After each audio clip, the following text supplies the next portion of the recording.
사무엘하 11장 1절에서 5절까지 있는 말씀 우리 함께 보도록 하겠습니다. 구약성경 사무엘하 11장 1절에서 5절까지 있는 말씀입니다. 홀수절은 제가, 우리 짝수절은 우리 성도님들이 함께 읽어주시면 감사하겠습니다. 사무엘하 11장 1절에서 5절입니다. 1절입니다. 해가 돌아와서 왕들에 출전할 때가 되매 다윗이 요압과 그 신복과 온 이스라엘 군대를 보내니 저희가 암몬 자손을 멸하고 랍바를 에워쌌고 다윗은 예루살렘에 그대로 있으니라. 저녁 때에 다윗이 그 침상에서 일어나 왕궁 지붕 위에서 거닐다가 그곳에서 보니 한 여인이 목욕을 하는데 심히 아름다워 보이는지라. 다윗이 보내어 그 여인을 알아보게 하였더니 고하되 그는 엘리암의 딸이요 햇사람 우리아의 아내 밧세바가 아니니까. 다윗이 사자를 보내어 저를 자기에게로 데려오게 하고 저가 그 부정함을 깨끗게 하였으므로 더불어 동침함에 저가 자기 집으로 돌아가니라. 5절 우리 다 함께 읽도록 하겠습니다. 시작. 여인이 잉태함에 보내어 다윗에게 고하여 가로되 내가 잉태하나이다 하니라. 아멘. 오늘 본문에 있는 말씀 사무엘하 11장 그리고 12장에 있는 말씀을 가지고 하나님의 눈빛이라는 제목을 가지고 이 시간 은혜를 나누고자 합니다. 10월달 이제 다윗에 대해서 저희가 화요일마다 좀 살펴보고 있었습니다. 우리 결석하신 분들을 위해서 조금 정리를 해드리면 첫 번째는 우리 골리앗과 싸웠던 다윗의 모습, 자기의 욕심과 이익이 아니라 하나님의 이름을 욕되게 하는 그 거룩한 분노 때문에 싸웠던 그 다윗의 모습을 봤고요. 지난주에는 피난처를 잘못 골라서 하나님이 아니라 이제 이방 왕에게 피난처로 삼았던, 그리고 시글락으로 내려갔다가 자기의 모든 아내들과 자식들과 재산을 다 잃어버렸던 그 다윗의 모습을 통해서 그런 다윗도 안아주시던 그런 하나님을 우리가 한번 살펴보게 되었습니다. 오늘은 우리가 너무나 잘 알고 있고 그리고 너무나 익히 들었던 이 다윗이 했던 한 실수의 한 장면을 통해서 우리가 하나님에 대해서 함께 그 은혜를 나누고자 합니다. 오늘의 제목은 하나님의 눈빛입니다. 옛말에 몸 1000냥에 눈이 900냥이라는 말이 있습니다. 그만큼 눈이 중요하다는 거예요. 그래서 사람을 볼 때 그 눈을 보면 그 사람을 알 수 있다라고 그렇게 이야기를 옛날 어르신들은 하곤 했습니다. 눈을 똑바로 쳐다보는 사람은 마음이 평화롭고 정직하고, 눈을 위로 치켜 떠서 보는 사람은 오만하고 무례한 사람이라고 이야기하고, 시선을 아래로 두는 사람은 마음이 음란한 사람이다라고 그렇게 이야기를 한다고 합니다. 갑자기 눈을 정면으로 이렇게 바라보시는데요. 네. 보통 그렇게 옛날 어르신들이 그렇게 이야기했다고 합니다. 사람은요, 그 사람의 눈빛만 봐도 그 사람이 나를 어떻게 생각하고 나를 어떻게 대하는지 지금 다 사람은 다 알 수가 있다라고 그렇게 이야기를 하죠. 집에 들어갔을 때 아내의 눈빛을 보면 그날의 집안 분위기를 알 수가 있습니다. 네, 그래서 내가 어떻게 처신해야 될지를, 청소를 먼저 해야 될지를 아니면 먼저 쉬어도 되는지를 결정하는 아주 중요한 단서가 되기도 하죠. 그래서 사람은 대화를 하지 않아도 눈빛만 봐도 그 사람의 마음을 읽을 수가 있어요. 그만큼 눈빛은 우리에게 많은 정보를 가져다 줍니다. 한번 보실까요? 자, 이 아이의 지금 상태가 어떤 것 같아요? 어떤 눈빛이에요? 네. 뭔가 화가 나거나, 설명하지 않아도 우리 성도님들이 이 아이랑 대화하지 않아도 이 아이의 지금 정신 상태를 느낄 수가 있습니다. 뭔가 화가 나 있는. 네. 요 눈빛은 어떤 눈빛일까요? 뭔가 이 분노에 차 있고 뭔가 억울하고, 그런 한 여자의 눈빛. 요 눈빛은 어떠세요, 여러분? 요 눈빛. 제가 검색어에 뭐라고 쳤냐면 사랑스러운 눈빛 했더니 제일 이쁜 여자 제가 갖고 왔습니다. 어때요? 좀 사랑스럽나요? 네. 우리 성도님들 한번 따라해 보실까요? 사랑스러운 눈빛. 네, 이것도 연습이 필요한 것 같습니다. 이 눈빛은 어떠세요? 이 아이 어때요 지금? 뭔가 간절하고, 뭔가 애절하고, 뭔가 부족함이 있고, 뭔가 사랑이 필요한, 설명하지 않고 그 아이를 잘 모를지라도 눈빛만 봐도 여러분 이해가 되시나요? 네, 그렇습니다. 요 눈빛은 어떠세요? 요 눈빛은 어떤 눈빛인 것 같습니까? 지금 어떤 눈빛인 것 같아요? 네, 졸린 눈빛. 네, 졸린 눈빛. 네, 세 분, 우리 성도님들 가운데 세 분 그런 눈빛이 네, 있으시네요. 그럼 제가 지난 일요일 날 우리 장로님들 부부 소풍에 장로님이 아닌데도 불구하고 특별한 초청을 받아서 갔다 왔습니다. 제가 한번 눈빛을 보시기 바래요. 지금 분위기 어떻습니까? 지금 분위기 어때요? 여러분 같이 안 가셨는데 지금 분위기 얼마나 재밌었고 화사했는지, 우리 가신 분들이 얼마나 기뻤는지 여러분 좀 느껴지시나요? 표정과 눈빛만 봐도 느껴지시죠? 네, 동의 안 하시네요. 네, 느껴지시나요, 여러분? 네, 그렇죠. 근데 똑같이 가신 분들이에요. 요 사진 한번 보세요. 어때요? 눈빛에 좀 피곤함이 묻어나나요? 뭔가 부족함이 묻어나나요? 네, 이때는 점심을 못 먹었을 때예요. 네, 아까는 출발한 지 도착하자마자 찍은 사진이고요. 요거는 이제 점심도 못 먹고 배를 타서 조금 피곤했을 때, 산에 갔다 내려왔을 때 표정들입니다. 다른가요? 자, 다시 보여드릴게요. 자, 요 표정과 요 눈빛, 요 표정과 네, 지금 요 분들과 네, 다른가요, 여러분? 네, 달라요. 네, 확실히 다릅니다. 제가 오늘 말씀을 시작하면서 이 눈빛을 이야기한 이유가 있습니다. 사무엘상 11장과 12장을 통해서 다윗은 하나님 앞에 큰 죄를 짓습니다. 그리고 엄청난 선고를 받아요. 자녀가 죽고 그 집안에 전쟁이 끊이지 아니하고, 그 엄청난 이야기를 들으면서 가슴 아픈 그 이야기 속에서 하나님께서 다윗을 정말 사랑하시는구나를 깨닫게 되었어요. 너 잘못했어, 이런 눈빛이 아니라요, 하나님이 다윗을 바라봤던 눈빛, 그 눈빛은 다윗을 아끼고 사랑하시던 그 하나님의 사랑 넘치는 눈빛을 발견하게 되었기 때문입니다. 오늘 이 시간, 이 한 시간을 통해서 그 눈빛으로 여전히 우리를 쳐다보시는 그 하나님을 만나는 우리 모두가 되기를 간절히 바랍니다. 다윗을 바라보던 첫 번째 눈빛은요, 하나님의 안타까운 눈빛이었다는 것입니다. 사무엘하 11장 1절과 2절에 있는 말씀 제가 다시 한번 읽어 올리도록 하겠습니다. 해가 돌아와서 왕들이 출전할 때가 되매 다윗이 요압과 그 신복과 온 이스라엘 군대를 보내니 저희가 암몬 자손을 멸하고 라빠를 에워쌌고 다윗은 예루살렘에 그대로 있으니라. 저녁 때에 다윗이 그 침상에 일어나 왕궁 지붕 위에서 거닐다가 그곳에서 보니 한 여인이 목욕을 하는데 심히 아름다워 보이는지라. 아마도 이 전쟁이 거의 기울었던 것 같아요. 누구에게로? 이스라엘에게로 기울었던 것 같습니다. 다윗은 그 전쟁의 맨 앞에서 늘 주도하던 그런 장군이었어요. 하나님께서 늘 인도하심을 가장 먼저 외치던 그런 왕이었습니다. 그럼에도 불구하고 어찌된 영문인지 그날은 그가 그곳에 가지 않았어요. 있어야 될 자리에 있지 아니하고 그는 어디에 있게 되냐면 왕궁에서 아주 편안한 모습과 편안한 마음으로 그곳에 거하게 됩니다. 있어야 할 곳에 있지 못했던 그 다윗과 아주 비교되는 한 사람이 있는데 그 사람은 바로 전쟁에 나갔던 밧세바의 남편 우리아였습니다. 성경에 보면 나중에 그 우리아를 데리고 오죠. 다윗이 이 자기 아내와 동침하도록 일부러 유도를 합니다. 그러나 그는 그렇게 하지 않았어요. 9절에 보면 이렇게 이야기합니다. 사무엘하 11장 9절에 보면 그러나 우리는 집으로 내려가지 아니하고 왕궁 문에서 그 주의 신복들로 더불어 잔지라. 그는 내가 전쟁에 집에 가서 잘 수 없다, 그렇게 이야기하는 거였어요.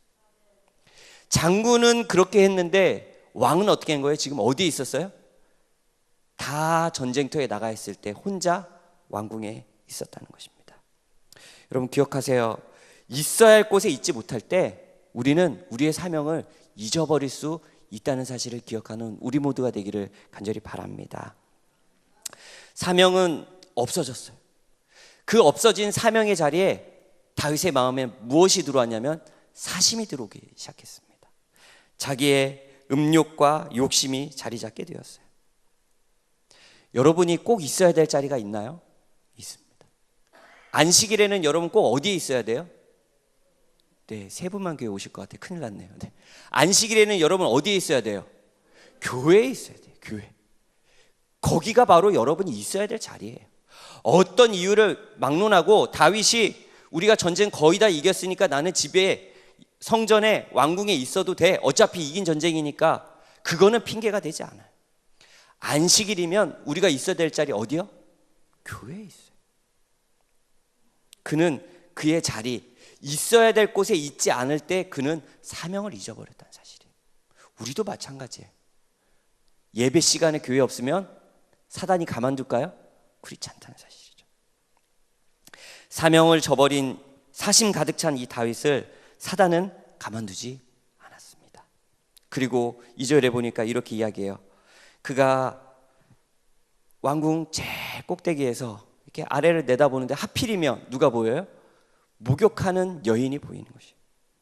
그리고 성경에 보면 이렇게 이야기합니다. 그곳에 보니 한 여인이 목욕을 하는데 심히 아름다워 보이는지라.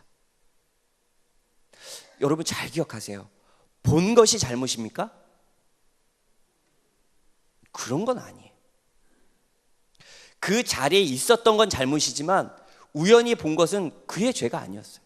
우연히 볼 수도 있었어요. 그러나 그는 그 자리를 피할 수도 있었음에도 불구하고 어떻게 하지 않았어요? 피하지 않았다는 사실이에요. 이게 영어에는 아주 명확하게 구분이 됩니다. 들을 때요, 히어링이라는 게 있어요. 그냥 막 가다가 누가 얘기하는 거 이렇게 들은 거 그냥 히어링이라고 그래요. 근데 리슨이라는 단어가 있는데 이건 뭐냐면 아주 누가 내 욕할 때는 어떻게 돼요? 그냥 지나가도 잘 안 불러도 잘 안 들리는데 내 욕하는 건 어떻게 잘 들리는지.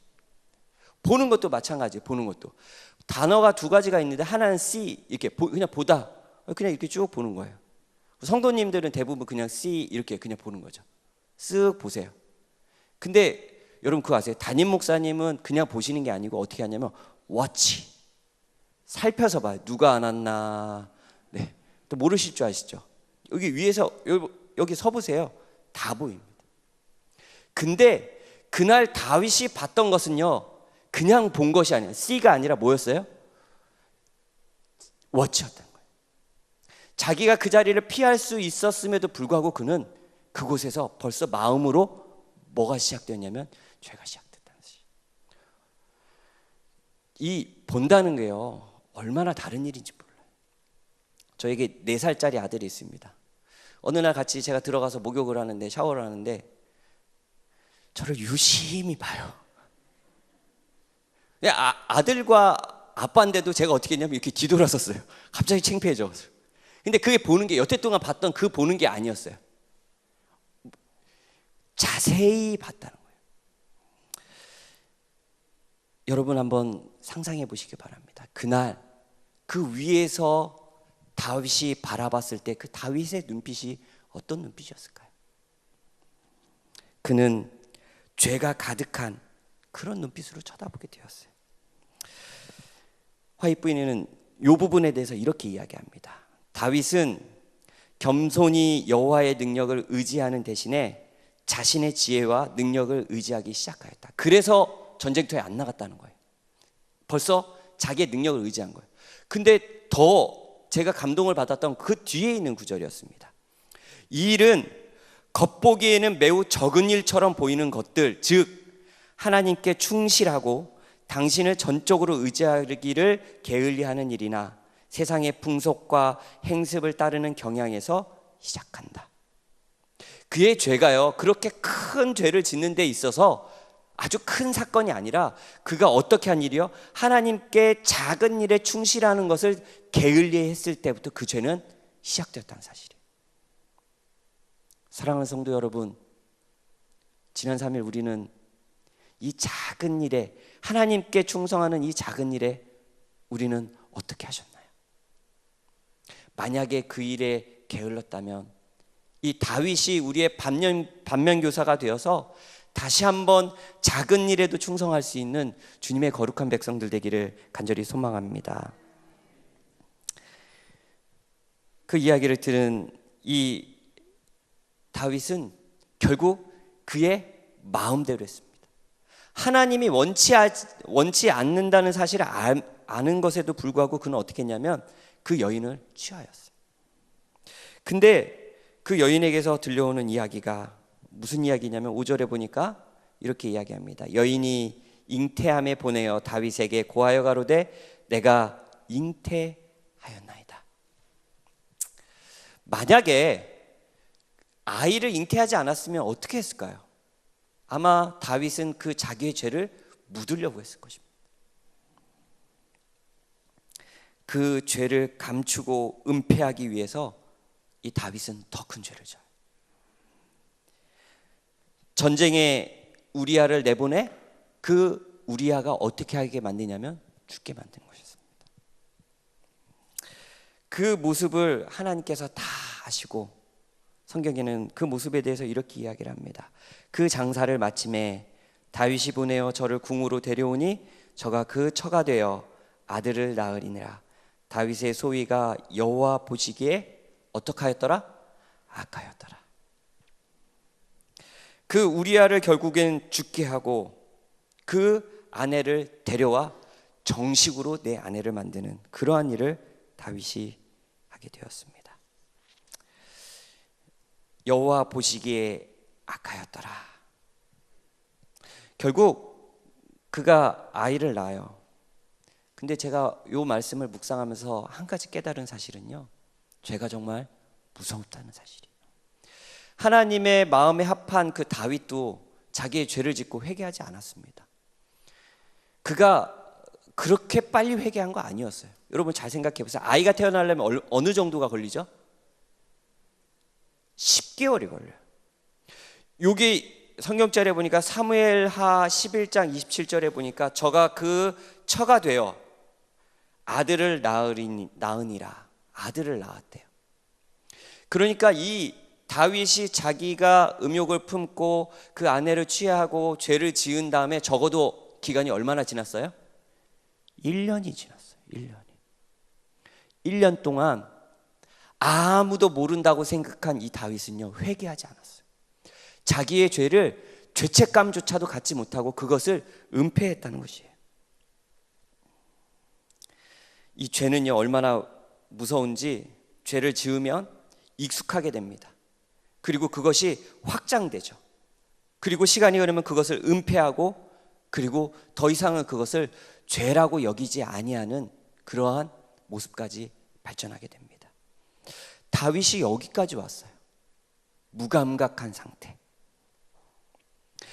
말씀을 알면서도 자기의 욕심을 교묘히 앞세워 그 1년 동안 하나님이 모르는 것처럼 지냈던 그 다윗의 모습. 그리고 어쩌면 그 다윗과 똑같은 모습으로 살아가고 있는 우리들의 모습을 바라보면서 이 죄가 얼마나 무섭고 이 죄를 한 번이라도 경험하게 되면 이 죄가 벗어나기가 얼마나 어려운 것인 것을 우리는 발견하게 되는 것입니다. 다윗은 1년이 지났어요. 하나님이 어떻게 하셨을까요? 1년을 기다리셨어요. 그리고 다윗에게 1년을 기다리셨던 그 하나님은요, 여전히 오늘 우리도 기다리고 있습니다. 근데 하나님이 어떤 눈빛으로 우리를 기다릴까요? 너 한번 걸려봐, 이런 눈빛일까요? 하나님은 참으로 안타까운 눈빛으로 다윗을 쳐다보시고 그리고 오늘 우리를 쳐다보고 계세요.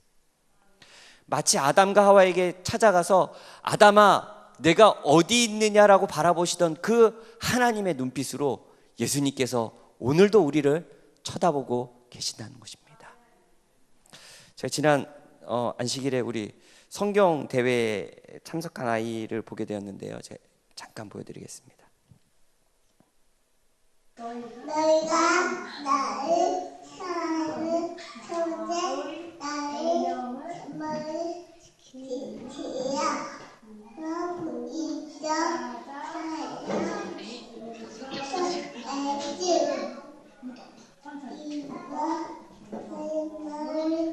이 아이가 36개월입니다. 36개월 된 아이예요. 근데 기억절을 외워요.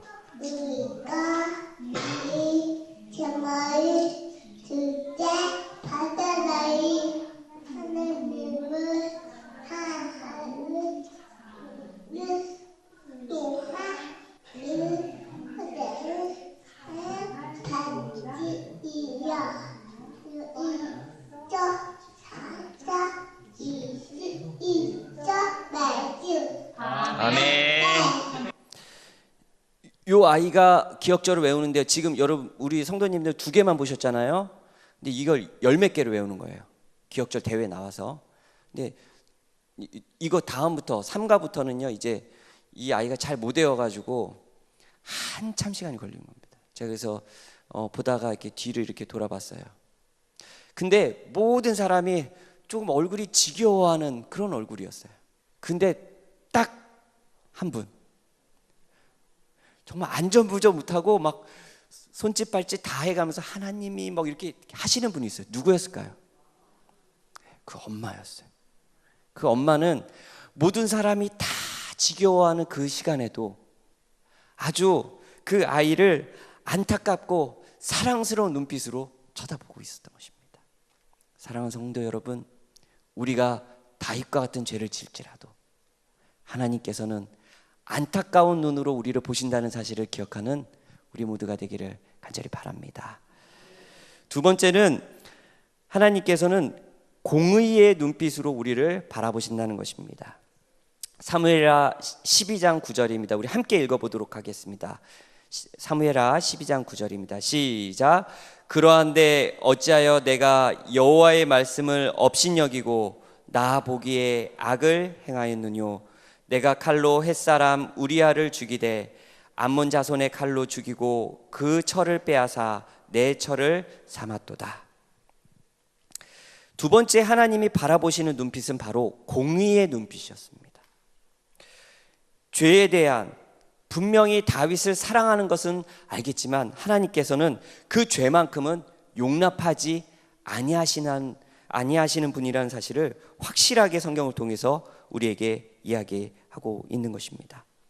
사랑은 하시지만 그 다윗에게 너 잘못이 없다 그렇게 이야기하시는 분은 아니라는 사실이, 그 다윗이 회개하고 돌아오길 원하시지만 그가 지은 죄를 죄라고 분명히 이야기하시는 분이 바로 우리 하나님이심을 기억하게 되기를 간절히 바랍니다. 죄는 죄예요. 하나님께서 그를 그렇게 애처롭게 바라보시던 그 하나님께서 이제는 공의의 눈빛으로 바라보십니다. 그리고 누구를 보내냐면 한 선지자, 나단 선지자를 보냅니다. 그리고 그 선지자를 통해서 그의 죄를 일깨워 주시는 거예요.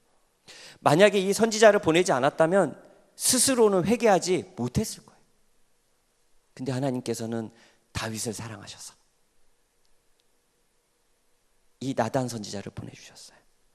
이 선지자가 지혜롭게 한 이야기로 그 다윗 왕에게 이야기를 시작합니다. 너무나 우리가 잘 알고 있는 이야기죠. 우리가 가지고 있는 책, 우리 사무엘하 구약성경 12장에 보면 나단이 나와서 하는 이야기가 있습니다. 부한 자가 있고 가난한 자가 있었습니다. 부한 자는 양과 소가 많았고 가난한 자는 양 한 마리밖에 없었어요. 근데 그들이 이제 잔치가 되어서 한 마리를 잡아야 되는데 이 부자가 뭐라 그러냐면 가난한 자 것을 가지고 와서 그것을 뺏어다가 그것으로 하자 이렇게 이야기를 하는 겁니다. 그때 그 이야기를 들은 다윗의 반응이 이렇습니다. 제가 사무엘하 12장 5절 6절을 읽어드리도록 하겠습니다. 다윗이 그 사람을 크게 노하여 나단에게 이르되 여호와의 사심을 가르쳐 맹세하노니 이 일을 행한 사람은 마땅히 죽을지라. 저가 불쌍히 여기지 않고 이 일을 행하였으니 그 양 새끼를 4배나 갚아 주어야 하리라. 몇 배 갚아야 된다고요? 4배 갚아야 된다 그렇게 이야기합니다. 그때 그 이야기를 들은 나단 선지자가 바로 이렇게 이야기합니다. 7절입니다. 나단이 다윗에게 이르되 당신이 그 사람이라. 영어 성경에 보니까요 뭐라고 이야기하냐면 You are the man. 그 사람이 바로 너야 이렇게 이야기해요. 너가 바로 그 사람이야. 그렇게 욕심부리고 남의 것을 뺏어 하나님께 죄를 지었던 사람이 바로 너야 라고 이야기하는 것이었어요. 사실 다윗은 알고 있었습니다. 출애굽기 22장 1절에 보면 누구 것을 뺏어왔을 때 몇 배 갚아야 되는지에 대해서 뭐라고 이야기하냐면 4배 갚아야 된다고 그렇게 이야기하고 있어요. 그 이야기를 누구도 알고 있었냐면 다윗도 알고 있었어요. 하나님이 말씀하신 그 명하신 것을 그는 알고 있었어요. 간음하고 살인하면 죽어야 된다는 것을 알고 있었습니다. 훗날 누가복음 19장에 보면 누가 나오냐면 삭개오가 나옵니다. 삭개오가 회개하면서 하나님께 뭐라 그러죠? 예수님께 뭐라 그러죠? 내가 네 것을 토색한 것이 있으면 몇 배나 갚겠다고요? 4배나 갚겠다. 그 4배가요 그냥 4배가 아니었어요. 누구도 알고 있었냐면 삭개오도 알고 있었어요. 누구 것을 가져오고 훔쳐왔을 때 4배나 갚아야 되는 그렇게 나쁜 일인지 죄인지 하나님이 원하시지 않는 일인지를 알고 있었어요. 삭개오도 알고 있었고 다윗도 알고 있었어요. 근데 알고 있었지만 뭐 하지 않았어요? 지키지 않았다는 사실이에요. 그 표현을 성경은 이렇게 이야기합니다. 제가 노란 부분만 읽겠습니다. 내가 여호와의 말씀을 뭐 하고요? 업신여기고. 알면서 지키지 않는 것을 하나님 뭐라고 이야기하세요? 하나님을 업신여긴 거다 이렇게 이야기해요. 하나님 보시기에 악을 행했다 이렇게 표현합니다.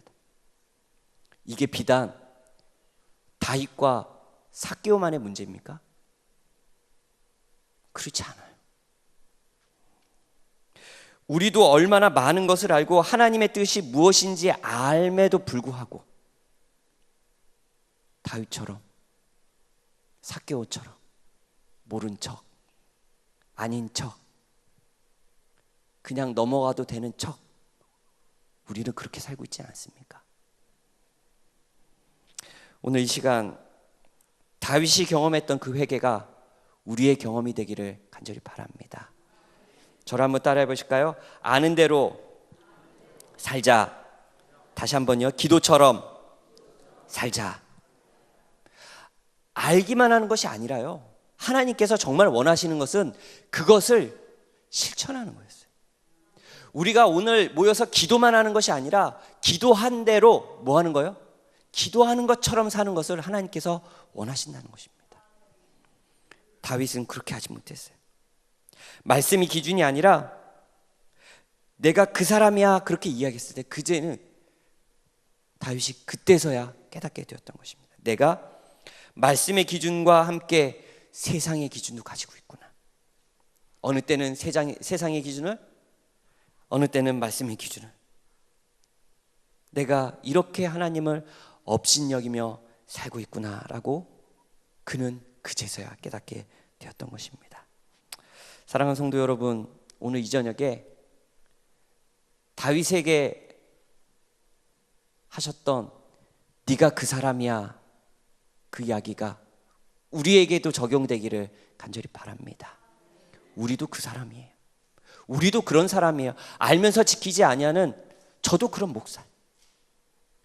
우리가 다윗처럼 그 하나님의 공의의 마음을 가질 수 있는 그런 우리 모두가 되기를 간절히 바랍니다. 그는 죄가 너무 이제 죄에 빠져서 무감각해졌어요. 그래서 말씀은 알지만 지키지 않는 거예요. 더 나아가 어떻게 하냐면 그 잣대가 나한테는 어떻게 하고요? 관대하고 다른 사람에게는 엄격한 잣대로 바뀌게 된다는 것입니다. 교회 안에서 가장 힘들 때가 바로 이럴 때죠. 늘 나한테는 어떻게 해요? 관대해요. 그리고 늘 남한테는 어떻게 해요? 아주 엄격하게 적어요. 사랑하는 성도 여러분, 그 잣대가 하나님의 말씀의 기준이 되어서 남에게도 나에게도 독일하게 적용할 수 있는 우리 모두가 되길 간절히 바랍니다. 더 나아가 그는 그것이 얼마나 오래되었는지, 아까 1년이 되었고 무감각해졌어요. 그 죄 때문에 얼마나 무감각해졌는지 이제는 하나님이 없어도 불편하지 않는 그런 사람이 되었다는 사실이. 아침에 일어나서 말씀을 안 보고도 기도를 하지 않고 하루를 시작해도 여러분 아무렇지도 않다면 누구와 같은 거예요? 다윗과 같은 거예요. 내가 안식일날 교회 못 가서 마음이 불편하고 하나님께 죄스러운 마음이 들지 않고 그저 그렇다면 우리는 누구와 같은 사람이에요? 다윗과 같은 사람. 하나님이 원하시는 게 뭔지를 분명히 알면서도 그렇게 하지 않은데 내가 아무렇지도 않다면 우리는 다윗처럼 죄에 무감각해져 있다는 사실입니다.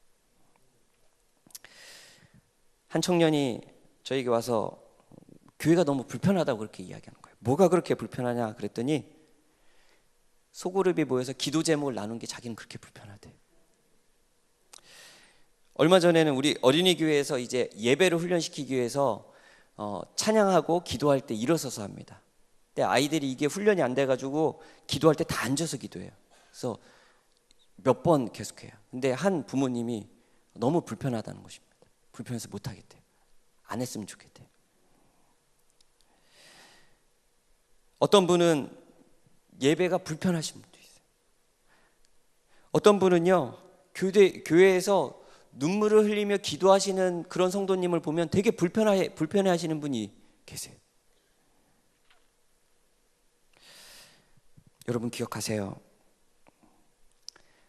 하나님이 없어서 불편한 건요, 큰 문제가 돼요. 여러분, 하나님이 없는데도, 하나님을 생각 안 했는데도, 내가 기도하지 않고 말씀 안 받는데도 아무런 불편함이 없다면 오늘 이 시간 다시 한번 하나님을 만나게 되기를 간절히 바랍니다. 하나님과 관계없이도 불편함이 없다면 우리는 무감각하고 죄에 익숙해진 거예요. 잘 보세요. 다윗이 우리아의 장례를 치렀죠. 근데 그는요, 아무런 마음의 요동이 없었어요. 자기가 성경에 한 줄도 기록되어 있지 않습니다. 우리아의 장례를 치르면서 죄책감을 느끼거나 하나님께 회개하는 모습이 성경에는 기록되지 않습니다. 그런데 감사하게도 하나님은 그것을 그냥 두지 않으시는 것입니다. 이게 바로 은혜예요. 절대로 하나님은 우리의 죄된 모습을 그냥 가지고 있게 두지 않는다는 사실입니다. 이게 바로 은혜예요, 여러분. 죄를 일깨워 주십니다. 다윗이 나단이 와서 네가 바로 그 사람이야 그렇게 이야기합니다. 그때서야 그는 회개의 마음을 가져. 그래도요, 이 다윗은 정말 대단한 사람이에요. 네가 그 사람이야 그럴 때 그는 무릎을 꿇었어요. 내가 그 사람입니다라고 하나님께 고백했어요. 사랑하는 성도 여러분, 오늘도 우리에게 말씀하시는 네가 그 사람이야 그럴 때 우리도 무릎 꿇고 다윗처럼 눈물을 흘리며 회개할 수 있는 우리 모두가 되기를 간절히 바랍니다. 사무엘하 12장 13절에 보면 이렇게 이야기합니다. 여호와께서도 당신의 죄를 사하셨나니 당신이 죽지 아니하려니와. 다윗이 뭐라 그러냐면 네가 그 사람이야 그렇게 이야기하니까 다윗이 바로 그 자리에서 무릎을 꿇으면서 제가 죄인입니다 이렇게 이야기해요. 근데요, 참 신기한 건요, 나단이 뭐라 그러냐면 고민도 하지 않아요. 바로 그 이야기를 듣자마자 뭐라고 이야기하냐면 하나님께서 당신의 죄를 사하셨다 그렇게 이야기합니다. 이 이야기는 뭐예요? 지금 뭐 하려고 온 거예요? 회개하면 용서해 주려고 온 사람처럼 이 선지자는 기다렸다는 사실이에요. 마치 누구처럼요? 아담을 찾으셨던 하나님처럼. 아담아, 내가 어디 있느냐? 그때 아담이 나와서 하나님 제가 이렇게 잘못을 했어요 이렇게 이야기하면 용서해 주기를 기다리셨던 그 하나님처럼 나단 선지자가 뭐라고 이야기했냐면 하나님께서 당신의 죄를 사하셨습니다. 그의 회개를 통해 하나님은 용서하셨습니다. 부조와 선지자에 보면 이렇게 이야기해요. 선지자의 견책은 다윗의 마음을 움직여 양심을 일깨웠고 그의 죄는 흉악한 그대로 모두 나타났다.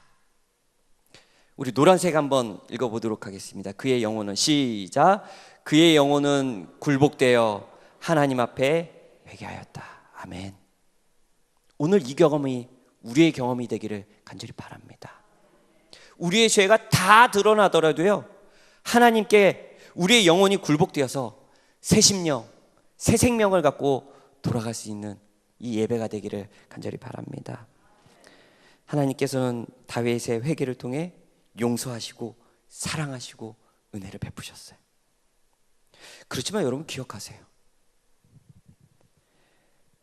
다윗을 사랑하시고 은혜 베푸시고 용서하셨지만 하나님은 그것을 다윗이 가지고 있었던 것을 그대로 죄라고 이야기하셨다는 사실이에요. 하나님이 용서하시고 사랑하신다고 우리가 죄를 마음대로 져서는 절대로 안 됩니다. 그가 나중에 이 아이를 낳았을 때 너무 기뻤죠. 근데 마태복음에 보면요, 요 부분에 대해서 제가 너무나 감동받은 한 구절이 있는데 이런 말씀이 있었습니다. 마태복음 1장 6절입니다. 이새는 다윗 왕을 낳으니라. 다윗은 우리아의 아내에게서 솔로몬을 낳고. 하나님이 다윗 용서하셨나요? 용서했어요. 그는 회개했습니다. 근데요, 성경은 그 밧세바를 다윗의 아내라고 기록하지 않습니다. 그 죄를 하나님은 용서하셨지만 그 죄는 여전히 하나님은 죄라고 이야기하는 거예요. 사랑하는 성도 여러분, 교회에서 잘못된 것이 있다면 우리가 그것을 감싸 안고 사랑할 수는 있지만 그 죄를 받아들일 수는 없다는 사실을 우리가 모두 깨닫게 되기를 간절히 바랍니다. 하나님은 다윗을 참 사랑하셨어요. 죄에 대해서 깨닫게 하시고 그 죄를 회개하도록 인도하셨습니다. 다시 한번 우리가 그 하나님의 모습을 생각한다면 하나님은 다윗을 원망의 눈빛이나 화난 눈빛으로 쳐다본 것이 아니었어요. 하나님께서는 다윗을 사랑하고 안타깝고 그렇지만 그 죄를 일깨워주기 위한 공의의 눈빛으로 다윗을 바라봤다는 사실 기억하게 되기를 간절히 바랍니다. 그 하나님께서 여전히 우리를 바라보고 계세요. 그 똑같은 눈빛으로 제발 죄를 짓지 말라고 하시는 그 애처로운 눈빛으로 우리를 바라보고 계신 것입니다. 하나님이 다윗을 사랑하는 방법은요, 아프게 하시는 거예요. 죄를 깨닫게 하시는 겁니다. 다윗에게 누구를 보냈죠? 하나님이 나단을 보내셨어요. 그게 하나님의 방법이에요. 여러분 기억하세요? 사울에게는 누구를 보내셨어요? 사무엘을 보냈어요. 그리고 우리에게는 누구를 보내셨어요? 예수님을 보내셨어요. 그게 바로 하나님이 우리를 하나님의 사랑을 깨닫게 하시는, 하나님의 은혜를 경험케 하시는 그런 방법입니다. 저는 오늘 이 저녁에 말씀을 마치면서 우리가 다윗처럼 사랑을 받을 뿐만 아니라 이제는요, 나단이나 사무엘이나 작은 예수님이 돼서 우리가 보냄을 받는 그런 선지자가 되기를 간절히 소망합니다. 우리가 하나님의 은혜를 깨달을 뿐만 아니라 다른 사람에게 하나님의 눈빛을 보여줄 수 있는 그런 교회와 그런 성도들이 되기를 간절히 소망합니다. 여러분, 회사에 왜 가세요? 사회에 왜 나가십니까? 돈 벌러, 공부하러, 친교하러 그러고 나가세요? 아니에요. 하나님께서 그들을 얼마나 사랑하시는지 알게 하기 위해 나단을 보내셨던, 사무엘을 보내셨던 그 하나님이 오늘 우리를 보내고 계신 것입니다. 우리가 하나님의 눈빛으로 그들에게 하나님을 전할 수 있는 우리 모두가 되기를 간절히 소망합니다. 저는 말씀 마치면서 저희 한 경험을 소개하고자 합니다. 저희 어머니는 맨날 예배 시간에 피아노 맨 가장 가까이 있는 자리에 어렸을 때부터 앉으셨어요. 누나가 반주자여서 늘 그 자리에 앉으셨습니다. 제가 신학과에 가고 나서 담임 목사님께서 2달밖에 안 됐는데 이제 뭐 거의 고등학생이죠. 신학과 갔으니까 설교하라고 설교 시간을 주셨어요. 화요일. 제가 그날 설교하러 학생전도사님의 도움을 받아서 설교를 막 준비해서 가서 설교를 했어요. 근데 늘 맨 앞에 앉아 계시던 어머니께서 그날은 맨 뒤에 앉아 계시는 거예요. 제가 그날 설교를 했는데 도대체 설교한 저도 무슨 말인지 모를 정도로 성도님들 표정도 제가 무슨 말을 하는지 이해 못하는 그런 표정이었어요. 근데 제가 잊혀지지, 지금 뭐 15년이 지났는데 거의 20년이 다 됐는데 잊혀지지 않는 한 사실은요, 맨 뒤에 앉아있던 저희 어머니는 굉장히 은혜 받은 눈빛이었다는 사실이에요. 저를 바라보면서 아까 말씀드렸던 애처롭기도 하고 기도하는 마음이기도 하고 사랑스러운 마음이기도 한 그런 눈빛으로 바라보셨어요. 그래서 속으로 뭐라고 생각했냐면 한 명은 은혜 받았구나 이렇게 생각이 들었어요. 사랑하는 성도 여러분, 우리 주님은 그렇게 보세요. 예수님이 그 세리 마태가 자기 집에서 부정한 돈을 막 만지고 있을 때 그를 찾아갔어요. 제자로 부르시고. 근데 여러분, 예수님은요 원망의 눈빛을 보지 않으셨어요. 사랑의 눈빛을 보셨어요. 그 예수님의 눈빛을 본 이 마태는 예수님의 제자가 되어야겠다는 새로운 생명을 얻게 되었던 것이에요. 예수님의 부인하던 그 베드로를 닭이 3번 울 때 예수님과 눈이 마주쳤던 그 베드로, 예수님은요 절대로 그 베드로를 째려보시지 않으셨어요. 안타까워 불쌍히 여기는 긍휼의 눈빛으로 바라봤어요. 제가 읽었던 책 중에 이런 글이 있었습니다. 우리 모두 사랑받기 위해 태어났습니다. 그러나 우리 모두 사랑하기 위해서는 다시 태어나야 합니다. 사랑하는 성도 여러분, 오늘 우리를 사랑의 눈빛으로 바라보시는 그 사랑을 받고 다시 태어나요 우리가 사랑을 전하는 사명을 가진 성도와 이 교회가 되기를 간절히 바라면서 오늘 말씀을 마치겠습니다. 이 시간 우리 두 가지를 위해